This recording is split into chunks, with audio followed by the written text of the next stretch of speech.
you very much, Bob Seger, ladies and gentlemen, and the Silver Bullet Band. Thank you, Bob. It's just that he really wanted to play your favorite song, and it seemed that he needed, you know, certain things, like his whole big, huge band to do it. And he was going to play Climb Every Mountain from The Sound of Music.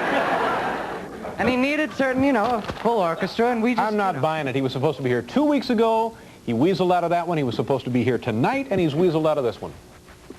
Well, that's that. Let's get on with the proceedings, shall we? Yeah. My first guest this evening is a very good friend of ours and also a very funny gentleman. He has his own very own late-night program which premieres on this network on November 1st. It's appropriately titled The Jay Leno Show. Folks, please welcome Jay Leno.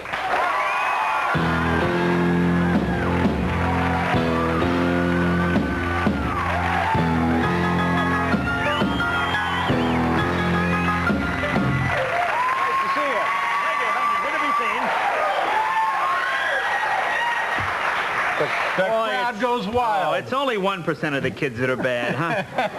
Those are the good kids. The kids you never hear about, that's huh? right. Sure they are. How you been? You been working a lot out on the road? Oh, doing the colleges? Colleges. Just got back. You enjoy working colleges? Yeah, yeah. It's in Alabama over the weekend, which has got a bunch of colleges coming up. You remember your college days much, David? No, it's a complete blank. Complete blank to you there. You know? I can't remember anything. Well, it's funny when you talk to college freshmen because, you know, when you go to college for that first 4 months, you live like an animal. You know, you do. You live like an animal in the dorm. You forget everything your parents ever taught you about manners or civility. I mean, I remember this. I remember going to school in September, living in the dorm, coming home Thanksgiving Day. I remember sitting down at Thanksgiving dinner, all my parents, my relatives, they're all there, and you just forget you're at home. You know, you get into that dorm. Hey, Mom, will you pass the salt? Mom, what did you say? You slip into it. Yeah. Now, where did you go? You went to Ball? I went to Ball State University in Muncie, Indiana. Now, did they have co-ed dorms there? Yeah, but it was like the first 6 floors would be men, and then the top 6 floors would be but it wasn't women. co-ed. It wasn't like next door you'd have the twins from Omaha. No, No. It wasn't any of that. When I went to school, no, this is true. Now, I graduated in '73. Now, you're what? You're about 10 I graduated years in '70. Yeah. Actually, 10 years earlier. Thanks. No, I left campus in '69 and received my degree in '70. Oh, yeah, there was some mix-up. It was an elongated program. Yeah. But this is true. You could have girls in your room. You could have liquor in your room. You could have drugs in your room 24 hours a day if you wanted. There's only one thing you weren't allowed in the entire college. That was a hot plate. Went back to my room one day. My roommate, his girl, her roommate, they're nude. They're on the bed. They're passed out. Figured I'd do a little study. Studying about 10 minutes. Sneak out my hot plate. Decided to cook some soup. Hear a knock at the door. Boom, boom, boom. What's going on in there? Nothing, sir. Nothing. Boom, boom. You got soup in there? I know, so all we have here is liquor and girls. Don't lie to me, son. I know you have soup in there. Come on out. You're making it hard on yourself. This is a true story. I'll never forget. My first year in college was the first year they had co-ed dorms. Where did you go to school? I went to Emerson College in Boston. Largest private college in North America. Largest private enrollment. It is? Yeah, I think so. I was not aware. Yeah, I think probably is. That may be true. You probably get the bulletin.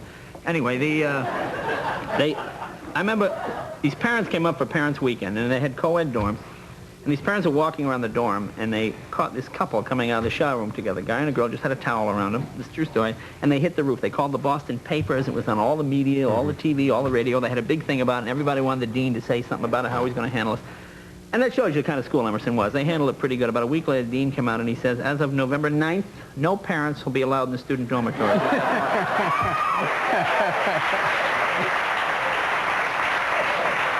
So how are things at home? You're on the road a lot. Oh, pretty good. The cat was sick. That's too bad. My wife's cat, we brought in for an operation. These vets, a private room. Give me a break. You ever have a pet die when you're a kid?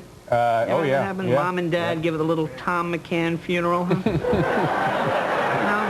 A little service in a shoebox. The Kinney coffin.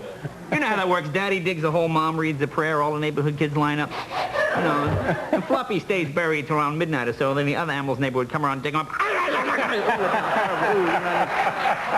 know, then Dad has to get up in the morning with a shovel, throw Fluffy in the dumpster, you know. And you always get caught. Where you going with Fluffy, Daddy? He's going to heaven. Billy, get to bed. Just kind of heave him into your neighbor's yard. It's his problem now. So, what do you like that's going on in the news now? In the news? Yeah. You know, this race between the 3 networks is getting pretty heated, apparently. Now, what's this thing now? Dan Rather, every night on CBS, he he ends the news by saying, courage. Right. Courage. Just a little sign-off. Yeah, that's kind of... You see, I figured it out. You see, we get Rather to ask for courage, Brokaw to ask for a brain, and Jennings to ask for a heart. Maybe we can do the Wizard of Oz together.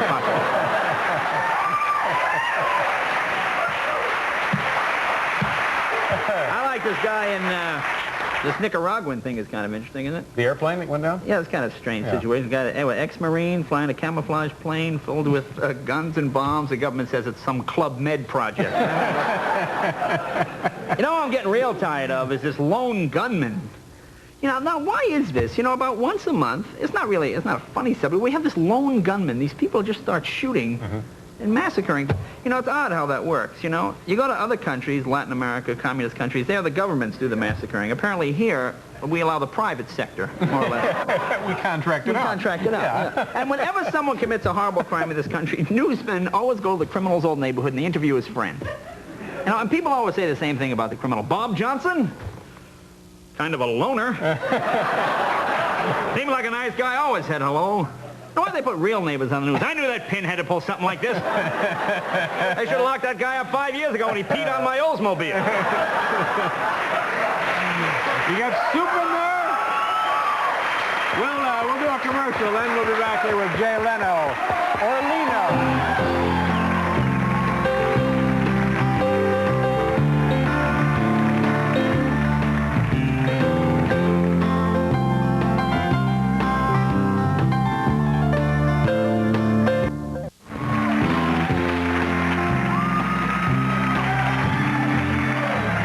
Seeger, ladies and gentlemen. Bob Seeger and the boys telling us they're heading out to Fire Lake. Thank you so much, Bob. Television's a new season. We're right in the middle of a new season. What do you think? Anything good? You know what I'm waiting for is they're going to redo Star Trek. You hear about this? I didn't realize. It seemed like a huge mistake, though, doesn't it? I don't know. Well, you know what it is? It's not the special effects. They got to get the writing. Because the first series of Star Trek, they ran out of...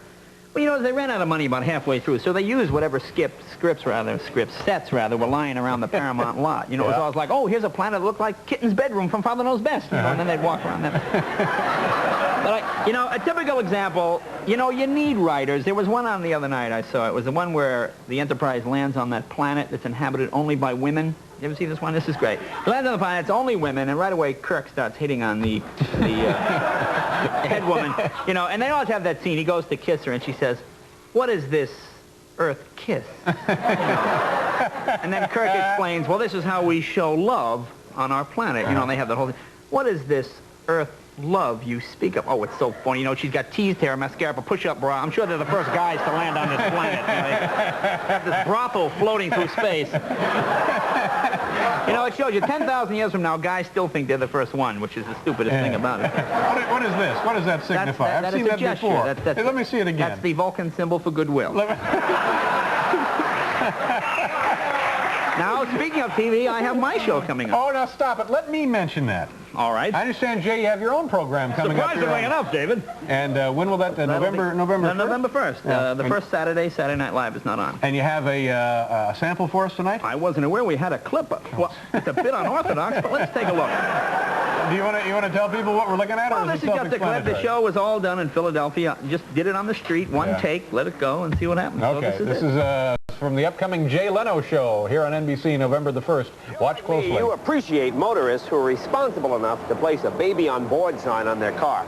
This innovation never fails to jolt me back a safe distance just at the very moment I'm about to tailgate, exceed the extremely fair 55-mile-an-hour speed limit, or maybe perform an unnecessary wheelie.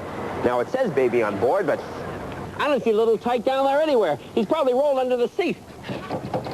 It's an awful hot day, and these windows are airtight. Every second counts. If only there was something...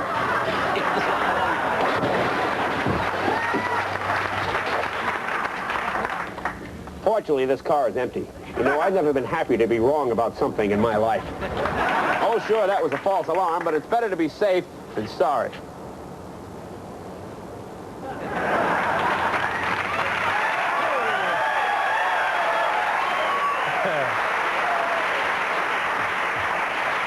Very funny. Oh, thank you. November 1st, 11:30 here on NBC. Right here, right here. What's bothering you these days? What's eating me? Well, actually, David, I was watching your show a number of weeks ago. I find that hard to believe. And I saw, I saw a young fella on your staff here, the blonde-haired? Oh, Chris Elliott. Chris Elliott. Very funny young man. Funny Very young funny man. Apparently, he was doing an impression of me. Apparently, that's right. A couple of weeks ago, he did an impression of you. Disinformation campaign about me.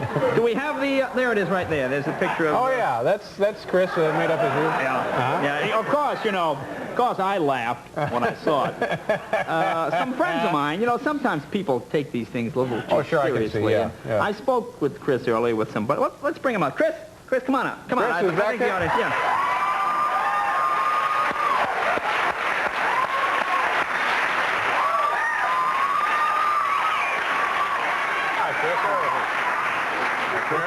Chris, why don't you tell us where I'm going to be in that humorous way of yours? Yes, Mr. Leno, right away. Are you all right, Chris? He's fine. He's fine. I'm fine. I think he fell coming up the stairs. Yeah, that's it. Yeah. Jay will be at the Seattle Washington Opera House in Seattle, Washington on the 15th, and then at the Southwest Missouri State University in Springfield, Missouri on the 16th.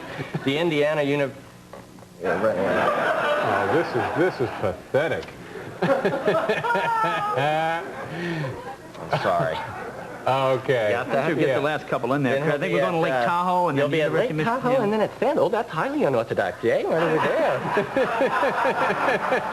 Boy, what's my beef? You can't get away with it. You don't scare me, Jay.